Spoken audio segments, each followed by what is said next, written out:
Most gamers have divided opinions when it comes to games, but there is one thing that basically all gamers agree on. Escort missions in games are stupid and pure misery. Even players who defend microtransactions in games and love the genres most of us can't stand will agree with this. That kind of total agreement is rare enough to be suspicious. We have spent years treating that hatred as a design problem that better programming will eventually patch out. But I think we have misread it from the start. The escort mission is hated mainly because it works as intended. By accident, the genre made the one thing that makes us feel what it is to be answerable for a life slower and more fragile than our own, with no way to set it down. That hatred is care that was converted into a mechanic, and care has always carried a lot of weight. Resident Evil 4 made this literal in 2005. We play as Leon Kennedy, who was sent to rescue the American president's daughter. The moment you find her, the rescue becomes the whole game. Ashley cannot fight. She walks into the bullets meant for the enemy, and she screams Leon's name across the level when it all goes wrong. Capcom's solution to this was to let us order Ashley to climb inside a dumpster and wait there while we cleared the room. That seems like a cop-out, like the design admitting it could not solve the problem it had created. There's something strange about that. Every other system in the game flatters us because competence is the reward loop. Shooting and upgrading makes us feel powerful. The instant Ashley appears, that feeling inverts, and a game about power turns into a game about dread. To understand why a defenseless person standing near us rewrites our entire emotional register, we have to leave games for a moment and look to a French philosopher who built his whole ethics out of that experience. Emmanuel Levinas spent most of the Second World War in a prison camp near Hanover, sorted into a barracks reserved for Jewish prisoners of war. His French uniform kept him out of the death camps. The family he had left in Lithuania had no uniform, and Nazi execution squads shot them while he sat behind the wire, filling a notebook with the start of his philosophy. The question buried in that notebook was why we are answerable for anyone at all, before we ever choose to be. In his 1961 book, Totality and Infinity, Levinas argued that responsibility comes before freedom. Before you decide anything, before you weigh a single option, you have already been claimed by the face of another person. In his account, the face is not a thing you calmly observe, it gives an order. When a vulnerable person looks at you, something in that look says, "Do not let me come to harm," and that command takes hold before you have agreed to obey it. He kept returning to the figures the oldest scriptures hold up as the measure of a person, the widow, and the orphan. They are the ones with no protector of their own, whose helplessness somehow obligates everyone around them. You've probably experienced something like this before. Someone frail steps into your care, a child at a pedestrian crossing, or your parent who has started to need your arm, and before you choose to feel responsible, you already do. That obligation came there first, and you have been catching up to it ever since. So the dread we feel for an escort mission comes across as ethics. That still leaves the obvious objection, the one every player jumps to. Maybe none of this has anything to do with morality. Maybe escort missions are just badly made. That logic holds up pretty well. The escort companion is the only character in a game we are responsible for and cannot control. Our own avatar obeys us, and the enemies run like clockwork. The escorted character walks into a fire or takes a route we would never pick, and the mission failed screen blames us for their death. A 2013 roundup at Complex described the standard escortee as an AI whose only apparent goal is to find bullets to walk into. That line stuck because it was barely an exaggeration. Rockstar packed so many of these into Red Dead Redemption that riding 10 feet without a stranger flagging us down became a running joke about the whole game. From this perspective, the hatred for escort missions is simple. We resent losing control, and the escort is the purest loss of control a game can present us. Fix the pathfinding and give the companion character some instinct for danger avoidance, and the misery from those missions evaporates. We all want this fix. You probably crashed out before because a person you were ordered to protect sprinted past you into a hail of bullets. The unfairness of being graded on someone else's mistake is real. Now, this theory explains the rage perfectly, but it is also almost certainly wrong. We know it is wrong because of a game whose escort is more helpless than any of these, and players did not hate her. For 20 years, this game has been called a masterpiece. Ico came out in 2001, and mechanically it is one long escort mission.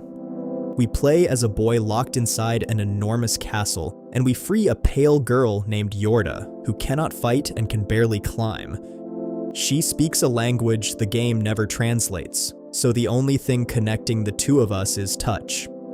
Shadow creatures rise out of the floor to drag her into black portals, and if they pull her in, it's game over.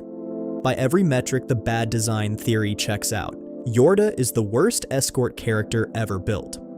She is more useless than Ashley and far more breakable, but her game lands on nearly every list of the greatest ever made. The director Fumito Ueda did one thing other games in the genre never tried. He made the burden of looking after Yorda the entire point, then made us feel it through our own actions. To move Yorda, you hold a single button, and holding it means holding her hand. Ueda routed the bond through the one part of a game that touches the real world, the controller. Every time the two characters ran at slightly different speeds and their joined arms pulled tight, the pad gave a small, faint pulse. Yorda's presence was felt through our hands, instead of only seen across the screen. Her weight was felt in our hand, and the tug of her falling a step behind traveled up through the controller. There's one detail that shows how seriously Ueda took this. For the European and Japanese release, Ueda painted the cover himself.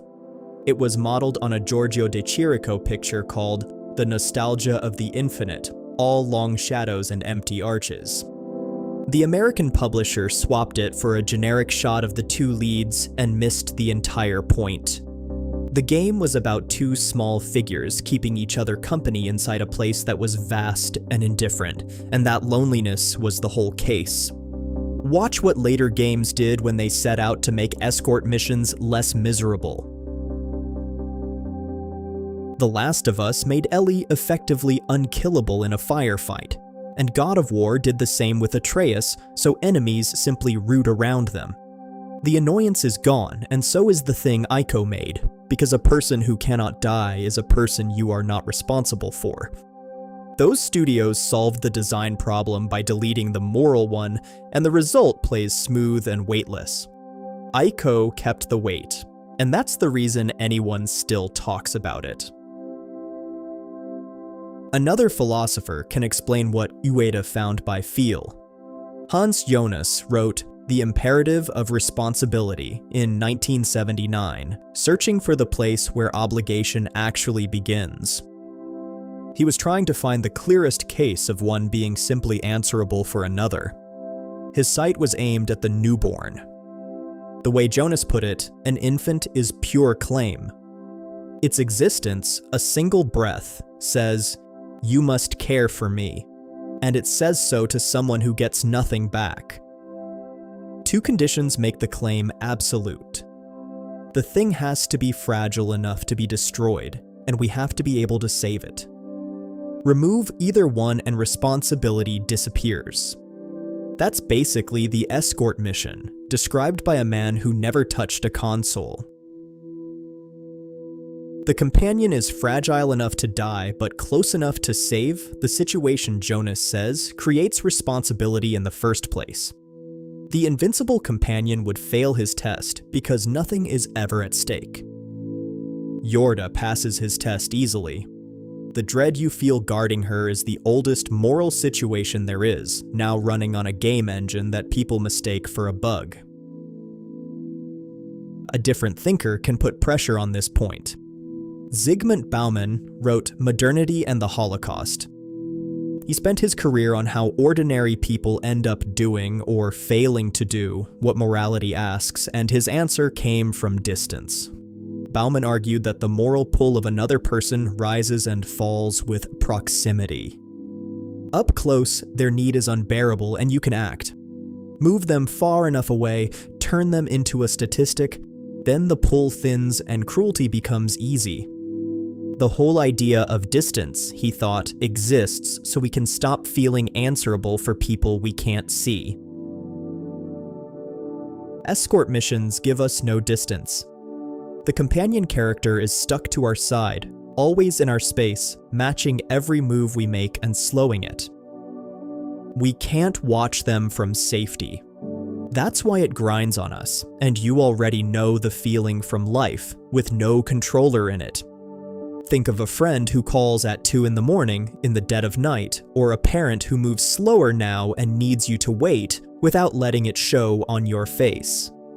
Caregiving is like an escort mission with the difficulty raised and the pause menu removed. This is something that a lot of people resent, and almost no one will say so out loud. You love that person, but you still feel the drag of their needs. You make a small private wish that the weight would lift for one afternoon, but then the guilt floods in. Because resenting a burden you would never actually put down feels like a betrayal of the love holding it up. The escort mission is the only system in any game that can make us feel that way, love and fatigue gripping the same button at once, with the guilt sealing it shut. So, here's how I see things. Every other thing a game does with care is a flattering lie. Rescuing the princess makes us heroic, saving the world rolls the credits over our own competence, and both give us a feeling we did nothing to earn. The escort mission tells the truth instead, which is that keeping a fragile person alive is mostly not heroic. It is tiring and thankless, and it makes you feel things about the person you are protecting that you are ashamed of. Jean-Paul Sartre named this concept back in 1943 in Being and Nothingness. He wrote about what he called the look. It's the moment another person's eyes land on you and you stop being the free center of your own world and turn into an object inside theirs. Under the look you are fixed, pinned into a role you never chose. Ashley's eyes find Leon and fix him as the one who must protect her. And when Yorda's hand closes on ours, we become the one who cannot let go. The companion's gaze gives us a job, and we must carry it out whether or not we ever agreed to the terms. That is the part no one wants to admit. We will praise the games that let us feel powerful and complain about the one that made us feel the truth. Calling it badly designed because the feeling was uncomfortable, when in fact the discomfort was the whole achievement. Ueda and Capcom built the closest thing a controller has ever made to the experience of looking after someone who cannot look after themselves. So the consensus we started with was right all along. Escort missions are misery, and the players who agree on nothing else were telling the truth. They just had the cause backwards. The misery came from somewhere the patch notes don't address.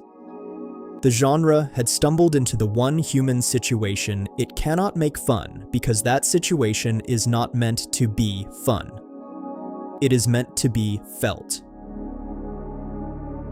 For a few hours, we were asked to carry the weight that parents and hospice nurses carry with no controller and no checkpoint. Holding a button so a fragile character could keep moving and our hands got tired. We wanted to put it down, but we couldn't, and somewhere under that irritation we kept her alive anyway. That is the most truthful thing a game could ever ask of us, and it appears on the surface as the most hated one. Tell me which game has the best escort mission in your opinion, or tell me the worst. Name the game where you realized that you had started to care whether the character survived.